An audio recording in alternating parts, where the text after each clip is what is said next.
meus amores?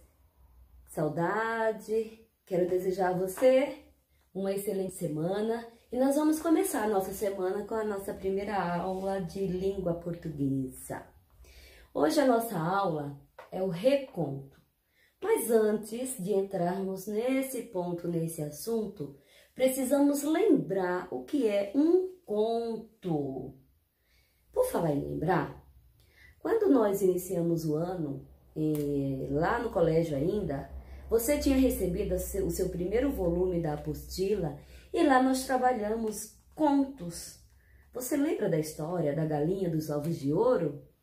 Você lembra que aquele conto é um tipo de história que nós dizemos e classificamos como conto?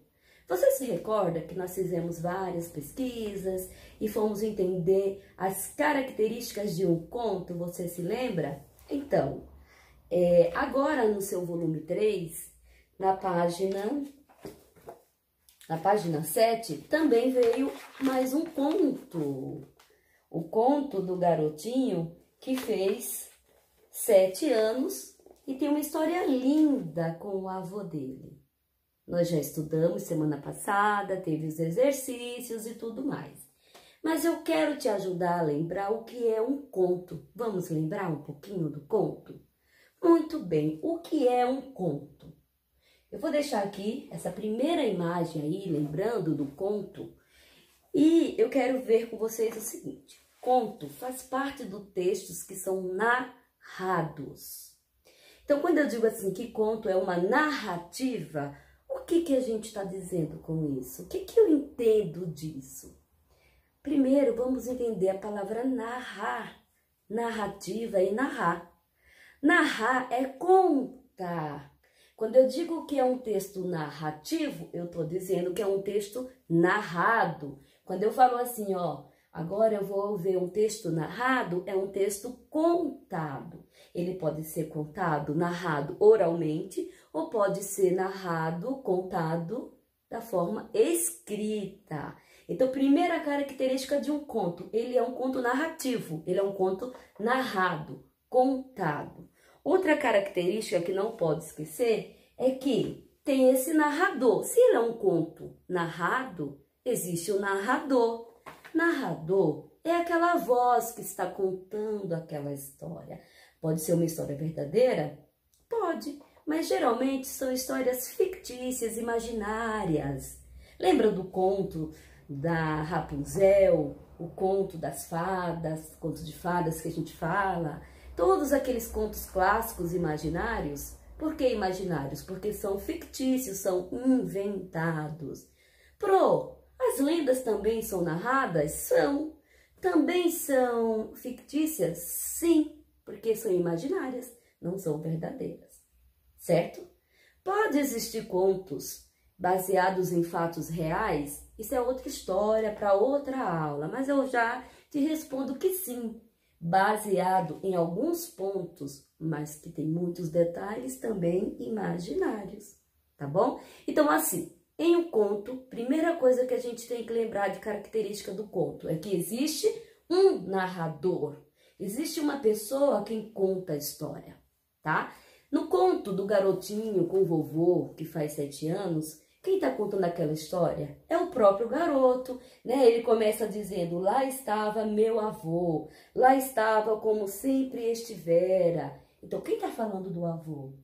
Aquele netinho. Então, o conto é a pessoa que está contando a história. O narrador, além de contar a história, dependendo do conto, ele também pode ser personagem, ou ele pode ser apenas narrador.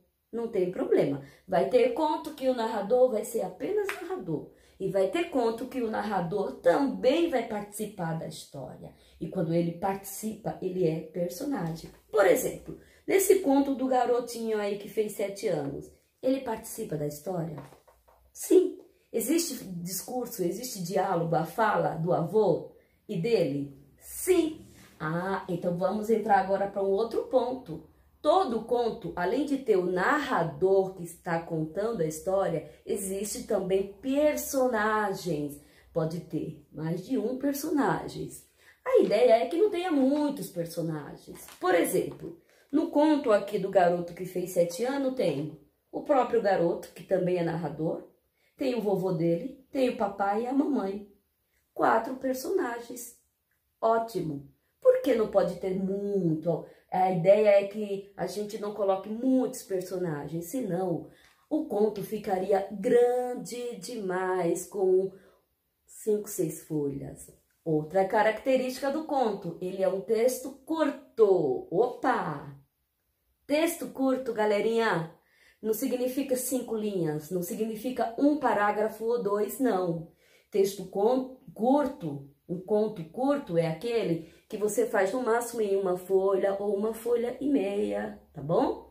É diferente de outro tipo de texto chamado romance, que se escreve até um livro inteiro, às vezes faz trilogias, 3 livros contando a mesma história. Como, por exemplo, as novelas que são interpretadas pelos atores, que começa um mês, vai terminar 3, 4 meses depois. Aí já é um texto longo, entendeu a diferença? Então, vamos lá. Todo conto, ele precisa ser um texto curto. Curto que você escreve, lê, comenta. Você pode, em questão de 5 minutos, você consegue ler um conto. Ou, no máximo, 10 a 15 minutos, dependendo da dificuldade da leitura. Certo? Então, por isso que tem poucos personagens, porque o texto é curto. E se você for contar a história e detalhes de cada personagem, aí o teu conto não vai ficar tão curto assim, tá? Outra característica importante que a gente não pode deixar de ver, de perceber, é que todos os personagens, e só é personagem porque ele participa da história. E a participação dele pode ser curta ou pode ser mais presencial, mais presente, por exemplo. Quem é o personagem nessa história dos 7 anos aí que está presente nessa história do começo ao fim? O próprio narrador, que é o garoto que faz 7 anos. O texto começa com ele, dialogando com o vovô, depois dele continua conversando com a mãe, depois conversa com o pai. Então ele é o que tem mais fala nesse conto. Ele é o que tem mais discurso. Lembra que discurso quer dizer fala? Né? Se você observar qual é o personagem que tem menos fala, você precisa ler e descobrir, tá bom?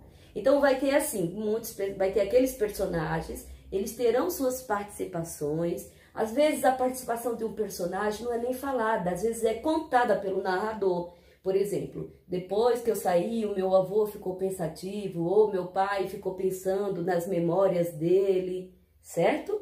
Tá falando de outro personagem, e às vezes aquele personagem nem tá falando.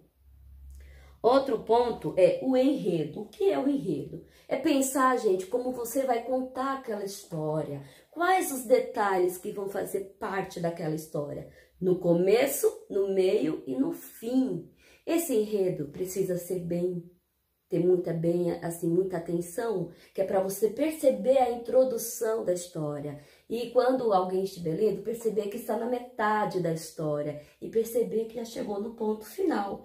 Então, todo enredo precisa ter começo, meio e fim. E para isso, você precisa usar palavras onde você vai descrever o cenário. Então, outra característica importante é falar sobre o espaço e sobre o tempo em que aquela história está acontecendo, tá? Então, por exemplo, no texto, dá pra gente perceber que horas que o garotinho conversou com o vovô? Vamos ver? Eu vou ler o primeiro parágrafo e, se precisar, o segundo, para ver se a gente percebe o espaço, como está detalhado o espaço em que aconteceu aquela situação e o tempo, se foi de manhã, se foi tarde, se foi noite. Vamos ver? Ó, lá estava meu avô, lá estava como se lá sempre estivera, naquele quartinho entre aparelhos elétricos que não funcionava mais, rádios, ferros, liquidificadores e como várias ferramentas, chave de fenda, alicate, martelo.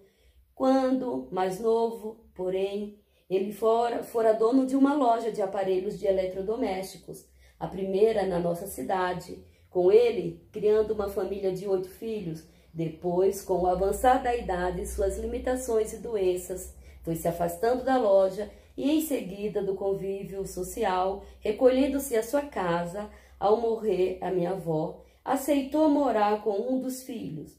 que além de um quarto para dormir, lhe cedeu o quartinho do fundo, onde ele passava a maior parte do tempo e que ele chamava de oficina. Gente, nesses 2 primeiros parágrafos, ficou claro para você como era o espaço em que aquele personagem estava? Que era uma oficina, o que tinha lá, as ferramentas dele. Falou de tempo? Falou que num tempo antigo, quando seu avô era mais novo, tinha lá uma loja de eletrodoméstico, né? Depois contou que ele ficou doente. Com o passar do tempo, quando a esposa dele faleceu, ele foi morar num outro lugar. Olha aí de novo, que um quarto na casa de um dos filhos. E que deu, além do quarto para dormir, deu um outro lugar no quintal, onde ele chamava de oficina. Parou aí. Perceba que nesse conto é importante a gente colocar nesse enredo essas informações sobre o local onde a história acontece, se passa, colocar detalhes, informações para que o leitor entenda e até pense, se imagine dentro daquele lugar. E o tempo, né? Depois que não é o meu objetivo ler esse conto todinho, porque já fizemos isso, mas a gente percebe que ele diz que não ia à noite na festa de aniversário. Então a gente já entende que também aquela conversa deles não aconteceu à noite, aconteceu mais cedo, aconteceu antes da festa, né? Então assim, o enredo a gente coloca. É no enredo que se aparecem essas 2 informações importantes, tempo e espaço, certo? E também a gente coloca, olha bem que eu tô colocando aqui, vou colocar 2 imagens, resumindo toda essa minha fala. Já coloquei a primeira e logo, se precisar, já colocaria a segunda, resumindo isso. Outra coisa importante colocar é que, mesmo que tudo isso aconteça, existe também um conflito. O conflito, gente, não é uma briga. O conflito pode ser um problema que vai ser resolvido. O conflito pode ser um drama, né, uma tristeza ou uma situação específica. Por exemplo, nesse aí do garoto que a gente leu, qual era o conflito ou qual era o drama, qual era o acontecimento que tudo estava gerando em torno ali? Era o aniversário do garoto.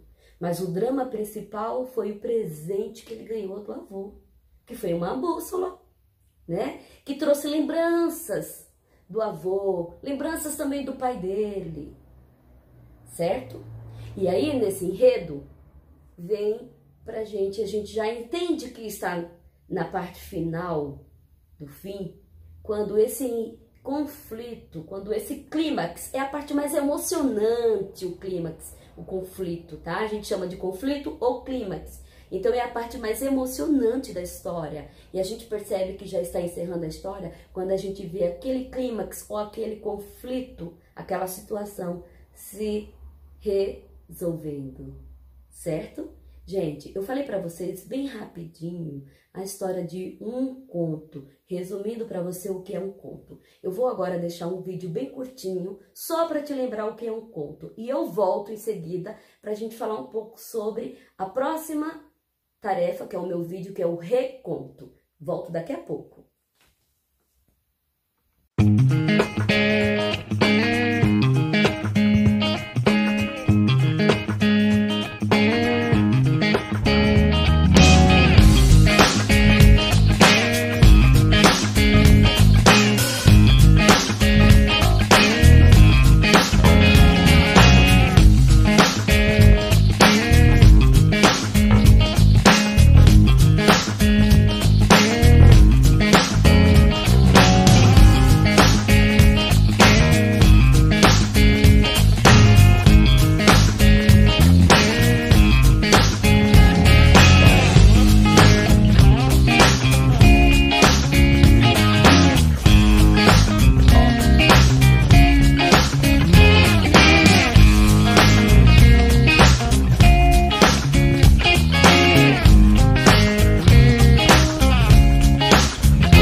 Oi, aí, relembrou que é um conto? Tem mais detalhes no final que eu não me aprofundei porque agora não é o momento, tá bom? Bom, agora que você lembrou que é um conto, que a gente já conhece os contos de fadas, existe o reconto. O reconto, gente, é uma das atividades que os meus alunos amam. E eu também, sabe por quê?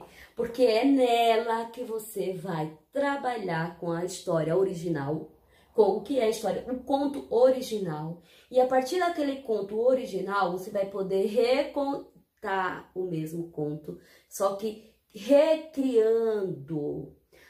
Os personagens são os mesmos, devem permanecer. É claro que você pode mudar o nome dos personagens, porque você vai usar sua criatividade. É claro que você vai falar também de tempo e de espaço, mas você pode mudar o tempo, você pode mudar o espaço em que aquele conto aconteceu. Você pode mudar o final da história.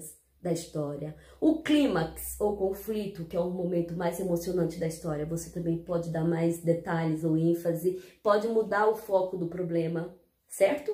Você pode também trazer elementos atuais dos dias atuais, tanto que eu vou deixar no finalzinho desse vídeo um reconto, por exemplo, da história da Chapeuzinho Vermelho.